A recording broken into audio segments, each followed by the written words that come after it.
गंगा जी किनारे पर हरिद्वार में एक आनंद नाम का तट है, उसी स्थान को भगवान की कथा के लिए चुना है।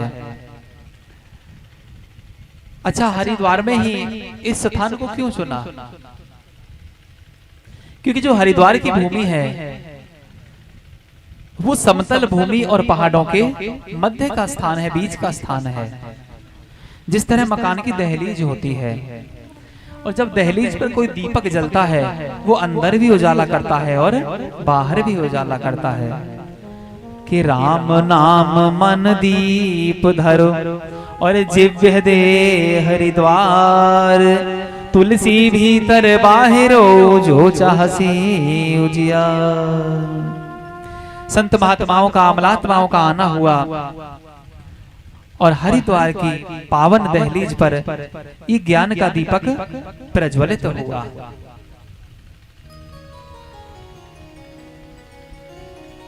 भक्ति ज्ञान वैराग को बुलवाकर उचित स्थान दिया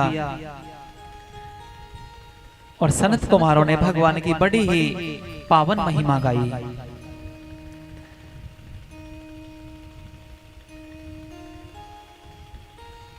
नारद जी ने पूछा कि भगवान, इस कथा के श्रवण से कैसे कैसे पापी तर सकते हैं, कैसे कैसे जीवों का कल्याण हो सकता है? तो सनत कुमारों ने कहा कि ये मानव पाप कृतस्तु सर्वदा सर्वदा दुराचार मार्ग कहा, क्रोधाग्नि दग्धा कुटिलाश कामिना सप्ताह यज्ञ निकलो पुनन्ते। कि जो लोग हमेशा तरह तरह के पाप किया करते हैं, क्रोध रूपी अग्नि में जलते रहते हैं। कई बार पड़ोसी के बेटे की ज्वाइनिंग हुई है, बड़ी अच्छी नौकरी लगी है और बगल में किसी मैया का घर है और मैया को इतनी जलन हो रही है कि पता नहीं इसका लड़का कैसे ऐसी अच्छी नौकरी में लग गया। कोई नई गाड़ी लेके आया है, पड़ोसी को जलन हो रही है कि ये 4 पहिए वाली गाड़ी कैसे लेकर आया है। तो सनत कुमार जी कह रहे हैं कि ऐसे लोग जो बिना किसी कारण के सर्वथा दूसरे के सुख से दुखी रह रहे हैं, जल रहे हैं, जो कुटिल हैं, काम परायण है और जिन्होंने जीवन पर्यंत कोई शुभ कर्म नहीं किया हो, पाप परायण जिसकी मनोवृत्तियां रही हों, और इतना भी कह दिया जो मरने पर प्रेत योनि को, भूत प्रेत योनि को प्राप्त हुआ हो, अगर उसके निमित्त भी कथा की जाए तो उसका भी कल्याण हो जाता है। नारद जी ने कहा कि ये बात हमारे समझ में नहीं आई। तो सनत कुमारों ने बड़ी अच्छी कथा सुनाई है कि तुंगभद्रा तटे पूर्वम बहुत पत्तनम उत्तमम, कि पूर्व काल में तुंगभद्रा नदी के किनारे पर एक वेदज्ञ ब्राह्मण जीवन यापन कर रहा था जिसका नाम था आत्मदेव।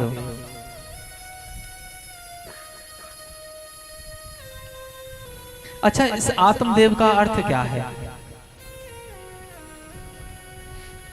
कि जिस जीव ने अपनी आत्मा को देवतुल्य बना लिया हो, जो पाप कर्मों से सर्वथा दूर रहता हो। इनकी पत्नी का नाम धुंधली,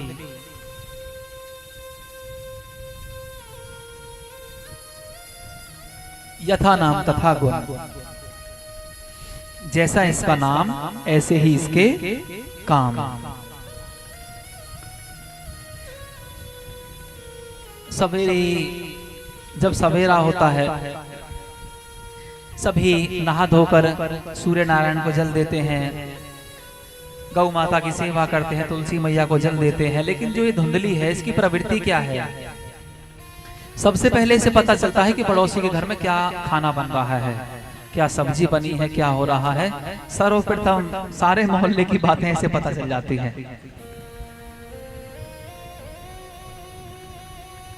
ना पुत्रो वापि ना पुत्री तत्चिंतातुरो भृशम, ना कोई बेटा है ना कोई बेटी है।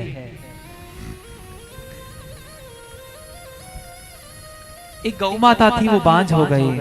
तुलसी का पौधा था, वो भी सूख गया। लेकिन जो भगवान के भक्त हुआ करते हैं वो बड़े विचारशील होते हैं।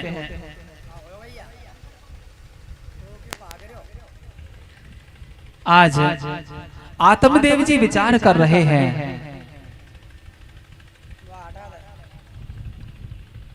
कि न जाने कौन सा ऐसा पाप कर्म मुझसे हुआ है जो संतान का लाभ मुझे नहीं मिला।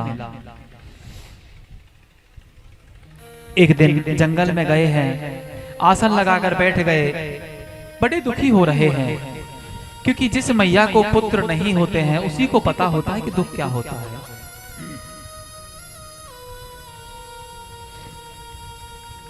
एक संत का आना हुआ और संत ने पूछा कि बेटा क्या बात है, क्यों दुखी जान पड़ते हो? धीरज से काम लो, क्योंकि उकताए काम नसाए और धीरज काम बनाए। जब भी हमारा बुरा समय आता है तो हमको चाहिए कोई नए डिसीजन नहीं लेने चाहिए, शांति से उस समय को निकलने देना चाहिए, क्योंकि अनुकूलस्य संकल्प प्रतिकूलस्य वर्जनम। मनुष्य को वही धर्म अपनाना चाहिए जिससे भगवान में भक्ति प्रकट हो। आज गुरुजी ने समझाया कि बेटा, महाराज सगर को एक नहीं 60,000 पुत्र हुए, लेकिन 60,000 पुत्रों से भी शांति नहीं मिली, सुख नहीं मिला। वसुदेव और देवकी की एक संतान हुई, भगवान कृष्ण, और पुत्र के कारण जेल में जाना पड़ा।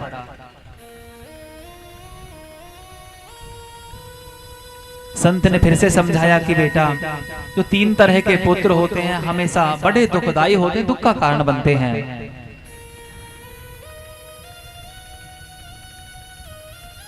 एक तो वो पुत्र जिसने अभी जन्म ही नहीं लिया हो, जिस मैया को बेटा हुआ ही नहीं हो, वो भी दुख का कारण है।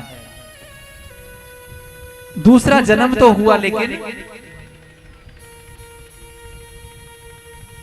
स्वर्ग सिधार गया, ऐसे पुत्र भी दुख का कारण बनते हैं।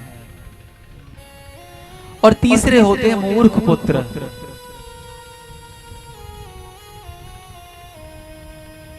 जो अपने माँ बाप की सेवा नहीं करते हैं, माँ बाप के दिल को दुखाते हैं, और ऐसे पुत्रों से भी कहीं सुख मिलने वाला नहीं है।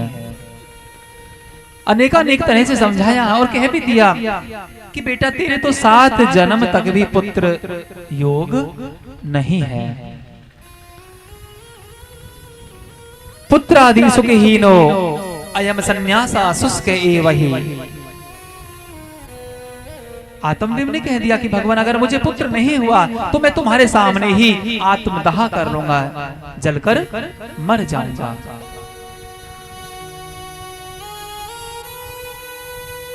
क्योंकि संत सर्वज्ञ होते हैं, सब कुछ करने की सामर्थ्य होती है संतों में।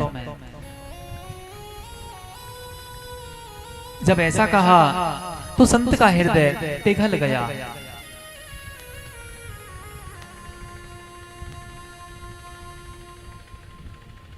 गुरुजी ने बार बार समझाया लेकिन समझ नहीं आ रही है, और आत्मदेव कह रहा है कि बिना संतान के तो जीवन व्यर्थ है, बेकार है। संन्यासः शुष्क एवहि। और जो ये बाबा जी महात्मा होते हैं, इनके जीवन में कहीं वैभव आता ही नहीं है, कोई आनंद रहता ही नहीं है, ऐसा कहने लगा। क्योंकि बिना विचारे जो करे और सो पीछे पछताए, और काम बिगाड़े आपनो और जग में होत हंसाए। आज संत ने कृपा की, एक फल दे दिया और कह दिया कि भैया इसे अपनी पत्नी को दे देना, और इसे ग्रहण करने से अवश्य ही पुत्र रत्न की प्राप्ति होगी। आज जैसे ही फल ले जाकर धुंधली को दिया, क्योंकि जैसी संगत ऐसी ही रंगत, जो जीव जैसा होता है उसके संगी साथी भी ऐसे ही हुआ करते हैं। इसकी एक बहन का आना हुआ, बहन से कहा कि बहन कोई संत मिला और संत ने प्रसाद दिया और कह दिया कि इसे पुत्र रत्न की प्राप्ति होगी। तो उस बहन ने कह दिया कि ये साधु महात्माओं के ब्राह्मणों के खाने पीने के ढंग होते हैं, कहीं फल को ग्रहण करने से संतान उत्पत्ति नहीं होती। कि खाबे पहरे ढोंगते और ये जोगी अवधूत, और अरे बहन कहूं फलन ते होते न देखे पूत। और ये बहन आई है, ये भी बड़ी होशियार है। जैसे ही धुंधली की बहन का आना हुआ तो इसकी बहन ने भी कह दिया कि बहन कहीं फल खाने से पुत्र रत्न की प्राप्ति नहीं होती।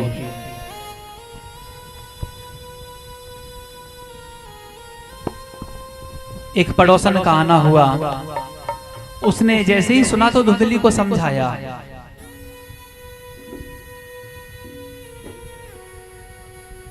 जब धुंधली ने फल खाने के लिए कहा तो मन में विचार आया कि फल खाने से मैं गर्भवती हो जाऊंगी, और कहीं ऐसा ना हो आजकल आंधी तूफान कुछ ज्यादा आ रहे हैं और भागना पड़ गया तो मुझे भागा भी नहीं जाएगा, क्योंकि कुबुद्धि है। जीव का जैसा स्वभाव होता है उसके कर्म भी उसी के अनुरूप हुआ करते हैं। आज दोनों बहनों ने बतलाकर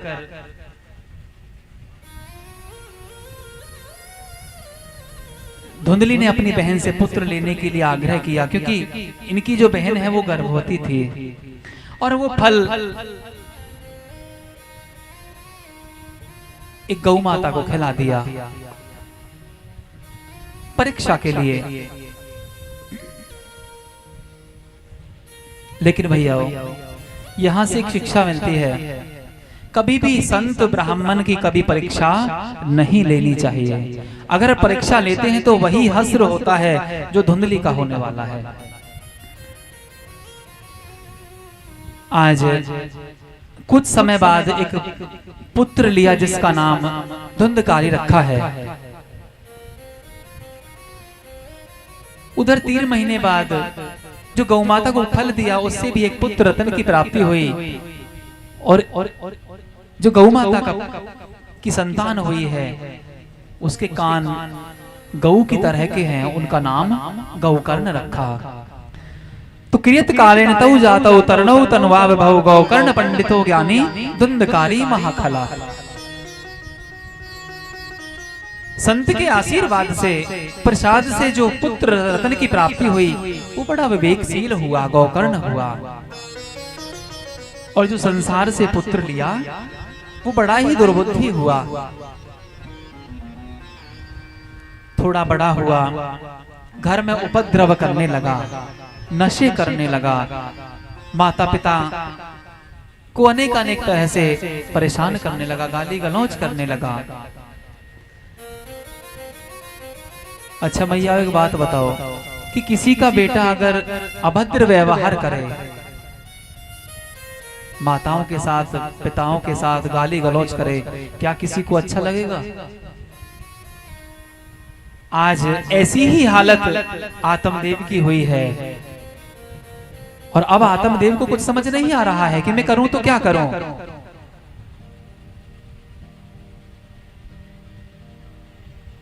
विचार आया कि सत्य कहा था उस साधु ने कि संतान से भी कोई सुख मिलने वाला नहीं है।